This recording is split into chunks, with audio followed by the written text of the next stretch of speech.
Bonjour, merci pour l'invitation pour parler de l'éducation au Togo. Vous savez, actuellement, la campagne électorale pour l'élection présidentielle, pour le 22 février, font que de nombreux candidats versent dans le populisme. Et les chiffres que vous avez sur l'éducation sont souvent présentés sous le prisme de la mystification des esprits et donc des populations. C'est comme si le Togo était devenu le grand centre de l'éducation où tout a été parfait. Il faut donc faire attention à ce qui est comparé, notamment les statistiques, qui sont souvent mal maîtrisées pour ceux qui en parlent. Les dépenses totales du gouvernement pour l'éducation au Togo s'élevaient à 16%. Les dépenses du gouvernement, 16%. Et ce sont les statistiques de la Banque mondiale, ceux en 2018. Donc, les statistiques actuelles. Si nous devons comparer avec le Sénégal a 21,6%.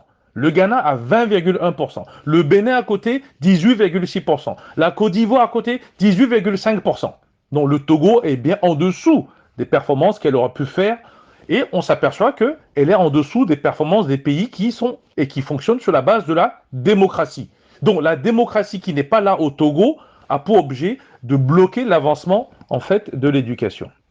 Il faut reconnaître qu'il y a eu des progrès. Le gouvernement togolais consacrait environ 4,5% du produit intérieur brut, la richesse du pays, à l'éducation. Ceux dans les années 90, 94, 95, comme ça. Aujourd'hui, on est passé à 5%. Donc vous avez bien vu que le progrès n'est pas extraordinaire. On aurait pu monter beaucoup plus haut.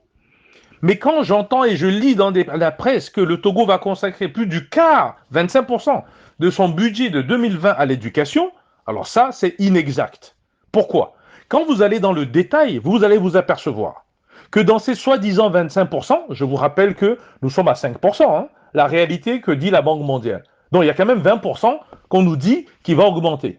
Ce sont des bâtiments, ce sont les coûts exorbitants pour tout ce qui tourne justement dans ces bâtiments, sans compter la corruption. Mais est-ce que l'argent va vers les services, c'est-à-dire l'enseignant, les professeurs, les éléments techniques, les équipements pour les écoles techniques, l'informatisation, la nourriture, les cantines scolaires, les toilettes? Vous serez étonné que la plupart des toilettes ne sont inexistantes dans la plupart des écoles ou sont de très mauvais état, sans compter les maladies que ça peut créer. Donc, quand on met l'argent dans des programmes de construction des écoles, il ne faut pas venir dire que c'est de l'éducation. Il faut aussi rappeler qu'il y a un coefficient d'efficacité dans l'éducation. Et pour le Togo, ben, il est plutôt pas très bon. Hein, parce qu'en effet, 78% des dépenses de nos populations vont vers l'éducation tertiaire, c'est-à-dire les gens souvent après le baccalauréat. Et seulement 16% pour le primaire, en gros 16% pour le secondaire. Il faut complètement inverser cela.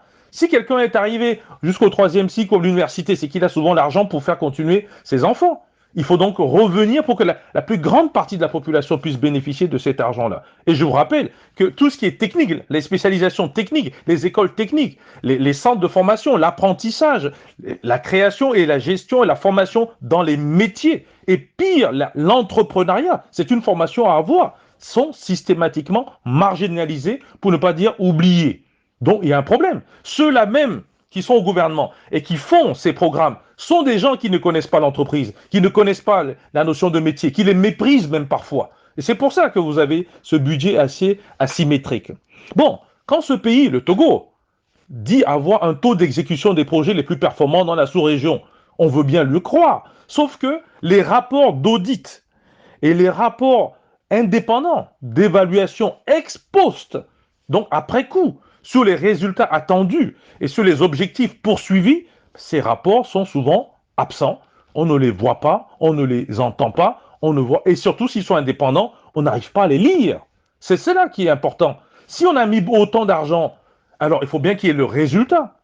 Donc, il faut rendre compte aux populations. Et ce n'est possible qu'en démocratie. L'absence de démocratie fait qu'il n'y a pas donc ce compte rendu et du coup on ne sait pas trop ce qui se passe.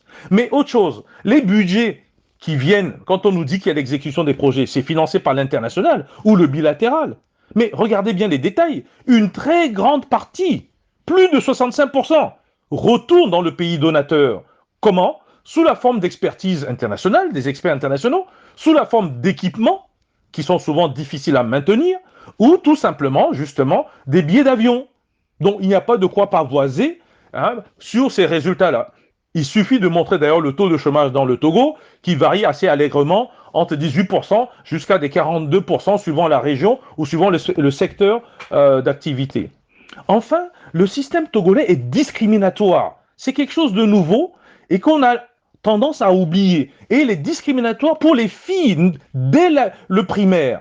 Est-ce que vous savez que sur 100 enfants qui ne peuvent pas aller à l'école au Togo, parce que le système, la pauvreté a fait qu'ils n'ont pas pu aller à l'école, est-ce que vous savez que 70% sont des filles et seulement 30% des garçons? Donc les familles togolaises, quelles que soient les raisons, ont tendance à privilégier le garçon et à laisser les filles sur le carreau pour les faire un certain nombre de travaux que vous pouvez imaginer. Mais pourquoi l'État ne peut pas donner des bourses de soutien à ces enfants abandonnés, handicapés, qui n'ont pas de parents, et j'en passe et des meilleurs? Et il faut aussi rester modeste sur les progrès dans l'affectation des budgets, parce que la réalité sur le terrain, elle est autre. Donc je conclurai en disant que c'est une culture qui pose problème. Les gens qui sont au pouvoir, les gens qui sont au Parlement ne connaissent pas l'entreprise. Ils ne connaissent pas comment on crée de la richesse. Donc ils sont incapables de penser comment on crée la richesse. Ils ne savent que redistribuer de l'argent ponctionné essentiellement par les taxes et par les impôts.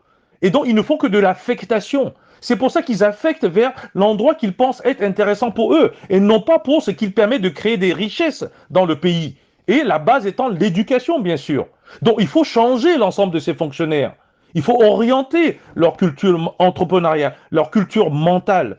Et ainsi, le budget va être affecté plus vers la formation technique, les formations digitales, parce que c'est aussi ça. Mais encore faut-il que l'Internet et tout ça fonctionne dans le pays, que l'électricité soit très peu chère. C'est trop cher aujourd'hui pour les entreprises. Et enfin, il faut aussi mettre beaucoup d'argent dans l'entrepreneuriat, parce que ça permet aux gens d'être autonomes. C'est à cela que l'éducation peut permettre alors, à moyen terme, ou même à court terme, de créer des richesses et des emplois au Togo. J'espère que cette clarification permettra de ne plus suivre des déclarations intempestives qui sont faites ici et là dans les journaux, comme quoi tout va bien dans le secteur de l'éducation au Togo. Ce n'est pas tout à fait vrai. Très bonne journée. Merci pour l'invitation.